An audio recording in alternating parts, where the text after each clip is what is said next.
আসসালামু আলাইকুম। আজকে যে রেসিপিটি করবো সেটা হচ্ছে সজনা পাতার ভর্তা করবো।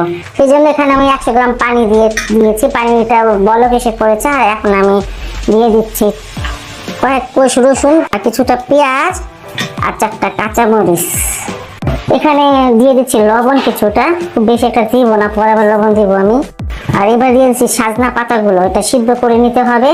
সজনা পাতায় কোনো নিজস্ব কোনো পানি উঠে না, সেই জন্য একটু পানি দিয়ে সিদ্ধ করে নিতে হয়। সজনা পাতাগুলো আমি খুব ভালো করে পানিটা শুকিয়ে একদম ভাজা ভাজা করে নিয়েছি। আর এটা এখন আমি নামিয়ে নিব। নামিয়ে এটাকে হয়তো আপনি ব্লেন্ড করতে পারেন বা শিলপাটায় বাটতে পারেন। এখানে আমি 5টা শুকনা মরিচ নিয়ে নিয়েছি আর এগুলো সুন্দর করে ভেজে নিব। আর এখানে দেশি রসুনের কয়েকটা কোয়া নিয়ে নিয়েছি, মানে একটা দেশি রসুন নিয়ে নিয়েছি, সেটাকে একটু ভেজে নিব। রসুনটা এক সাইডে রেখে দিচ্ছি আর এখানে আমি একটু পেঁয়াজ দিয়ে দিচ্ছি, 2টা পেঁয়াজ কুচি হবে। সবকিছু ভাজা হয়ে গেল, এমন করে ভাজবো, আর বেশি ভাজবো না। যাই হোক, এটা আমি এখন নামিয়ে নিচ্ছি। এখানে আমি একটা ছোট ইলিশ মাছের পিস নিয়ে নিয়েছি। যে কোনো মাছ দেওয়া যাবে, কোনো সমস্যা না। হাতের কাছে যে কোনো মাছ থাকলে আপনারা ভেজে এটা দিতে পারবেন। মাছটাকে বেছিয়ে নিয়েছি।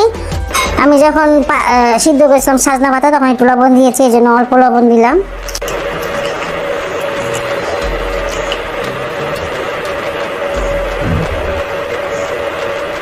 মাছটা মেখে নিয়েছি আর পাতাগুলো আপনারা দেখতে পাচ্ছেন আদা বাটা করেছি। সজনা পাতা অনেকে খেতে চান না, কিন্তু এই যে মাছটা যে একটু ভর্তা বানান বা ভাজি করেন তাহলে কিন্তু খেতে বেশ ভালো লাগে। সরিষা তেল দিয়ে দিচ্ছি। ভর্তাটা আমার হয়ে গেছে।